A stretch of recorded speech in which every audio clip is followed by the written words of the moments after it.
Thank you, Mr. Chair, and thank you, Senator Rubio. And I've enjoyed working with you on the Congressional Executive Commission on China, which engages in many issues related to their treatment of folks from the Tibetans to the Uyghurs, to their position regarding Hong Kong and Taiwan. But let's talk about Taiwan. I had the chance to go to Taiwan in the year 2000. It was the second presidential election there, and it was the first one where people were becoming convinced that they actually might be able to hold a democracy. I believe they've earned the right to have a voice in international affairs, and I also believe that they are at great risk right now with mainland China, Xi's plan to be aggressive militarily towards them, as my colleague Senator Ricketts just noted.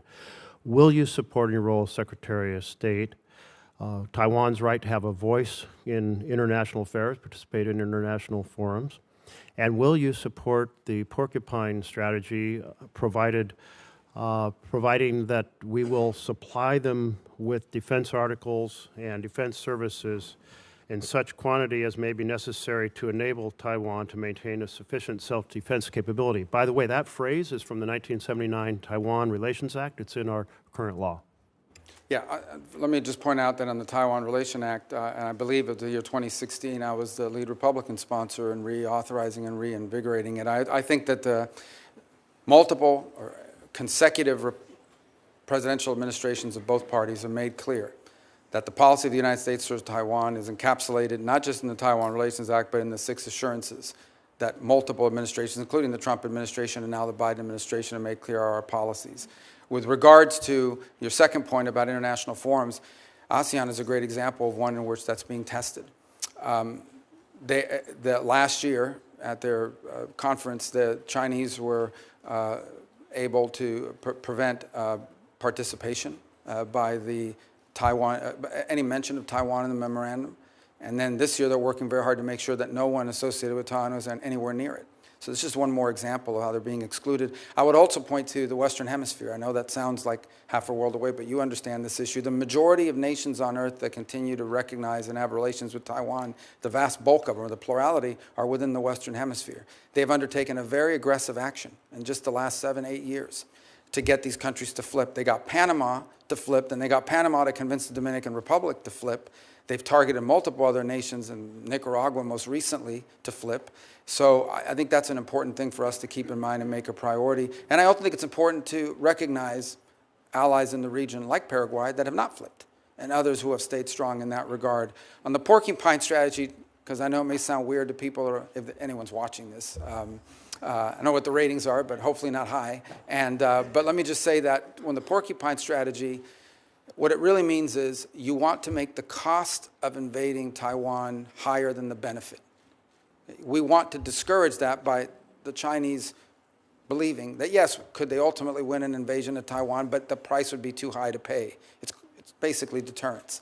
And I think that's critical, not just to defending Taiwan, to preventing a cataclysmic military intervention in the Indo-Pacific. And that's what it would be. And I would make one more point, and again, I don't mean to want to be alarmist about it, but if you listen to Xi Jinping, and it's important when you listen to him, and I say listen, read, don't read the English translation that they put out, because the English translation is never right. You have to read the real translation on what they actually said in their native tongue. What they're basically saying is that this is a foundational and definitional issue for Xi Jinping personally.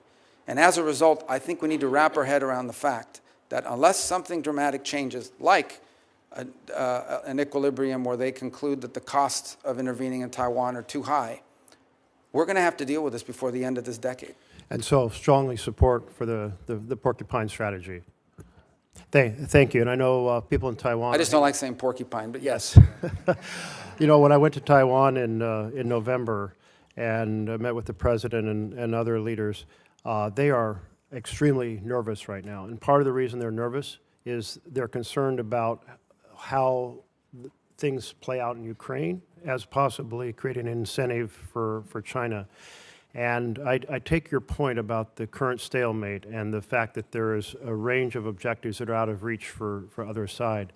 But I do feel like our partnership with NATO and our continued supply of war material that enable Ukrainians to keep fighting until that resolution is done is extremely important, because if Ukraine collapses, it will say a lot to China about whether we will stay the course in assisting Taiwan. Not to mention, it will be a catastrophe for democracy and a catastrophe for the Ukrainians. I don't know if you share that view. Well, I think, first of all, our goal, as President Trump has stated, is he wants the dying to stop. He wants the killing to stop. So it's very difficult to reach an accord or an agreement that begins with a ceasefire and ends with a peace agreement unless both sides have some leverage. Now, there's some leverage that exists beyond military capabilities as well. We have a significant number of sanctions on the Russian Federation, and they continue to grow and expand, and other nations do as well. And that will have to be part of this conversation in terms of bringing about a peaceful resolution. And then there's the question of the long-term security and stability of Ukraine. Beyond even if the conflict were to end, there needs to be the capability of Ukraine to defend itself. And it's a point that I made back as far as 2014, when the United States under the Obama administration chose not to provide weapon capabilities, and I think we lost a turn during that period. I'm going to keep rolling here for a few other questions. One of the things China is doing is deeply engaged in transnational repression, which means threatening people here in the United States that they will disappear or kill or harm their family members back in China if they exercise their free rights here in our country.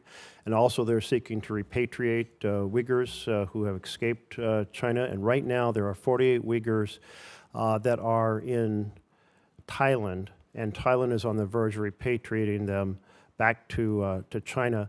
Will you lobby for Thailand to not send these Uyghurs back to the horror they will face if they're returned? Yes, and the good news is that Thailand is actually a very strong U.S. partner, strong historical ally as well, and so that is an area where I think diplomacy could really achieve results because of how important that relationship and how close it is. I think it's also one more opportunity for us to remind the world of what exactly we're talking about here. This is not some obscure issue. These are people who are basically being rounded up because of their ethnicity and religion, and they are being put into camps. They're being put into what they call re-education centers. They're being stripped of their identity. Their children's names are being changed. It's one of the most horrifying things that's ever happened, and they're being put into forced labor, literally slave labor. And I will say our work together on the Forced Labor Prevention Act, Uyghur Forced Labor, was tremendous. Thank you for championing that. I'm encouraging other nations, including Canada, Mexico, and Europe, to follow the rebuttable presumption strategy we put into that bill, because right now, if our slave labor products or China's slave labor products are rejected here, they're shipped to Canada, and we need to expand on that. I want to turn to another point. Our companies face in China often the requirement for partnerships or location or what products they can produce or the theft of their intellectual property. Meanwhile, we're helping their economy by being a major supplier of fossil gas, LNG, to China. Should we be strengthening the Chinese economy by sending them LNG? Well, I think that is a good point to raise in that regard, because I will tell you that is one of the things that's going to have to be discussed in the broader relationship with China. And that is, it is one of the things we actually export to China. They import a lot this way. One of the few things that we export is, in great capacity, is these long-term contracts that are tied up either directly to China or through third countries. Because some of this obviously is exported to a third country who in turn sends it to China either as a direct sale or as a byproduct. So I think that has to be on the table as a number of other measures that we have in leverage as we engage the Chinese in this geopolitical perspective. I would go further and point out that the Chinese also have, I believe, the world's largest surplus refining capacity. They've invested very heavily in that as well. And that's one more area where I think our energy policy will be critical and bringing some geopolitical stability to our relationship with them. I know you sponsored a bill to cut off the exports. I've focused on China, but I want to turn to humanitarian issues. I, by the way, fully support Israel's ability to respond to Hamas, but I am very concerned about how it has played out in terms of the massive humanitarian conditions in Gaza. Will you help lead the world in responding to those humanitarian conditions, and there is a proposal for a broad regional agreement that would provide security to Israel, peace with all their Arab neighbors, building on the Abraham Accords, that in return would create a framework to have a concrete steps towards a Palestinian state. I believe that's our best bet to break this cycle of hate and war that we've been trapped in my entire lifetime. How will you pursue breaking this cycle of hate and war, and will you support humanitarian support to Gaza? Yeah. So my first point is I am hopeful, and again, I've been here, so I don't know if any news has emerged in our time during this hearing, but I am hopeful that there is an agreement in place that will bring hostages back immediately in an exchange and in a three-phase plan that Secretary Blinken sort of has outlined over the last 24 hours, and that credit to both the Biden administration and the Trump transition work side by side on helping this become about, and I hope that comes about.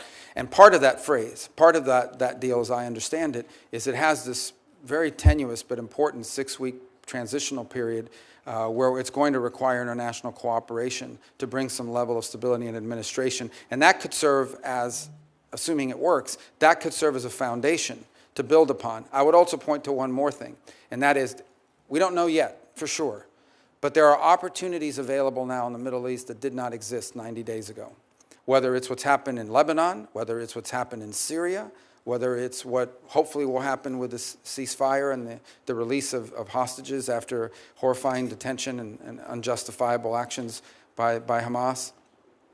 Whether it's any of these three things, are all in combination. There are now factors at play in the Middle East that I think we can build upon and may open the door to extraordinary and historic opportunities, not just to provide for Israel's security, but ultimately begin to confront some of these other factors. But these things, again, are going to be hard work, and they'll require us to take advantage of those opportunities if they exist. Thank you.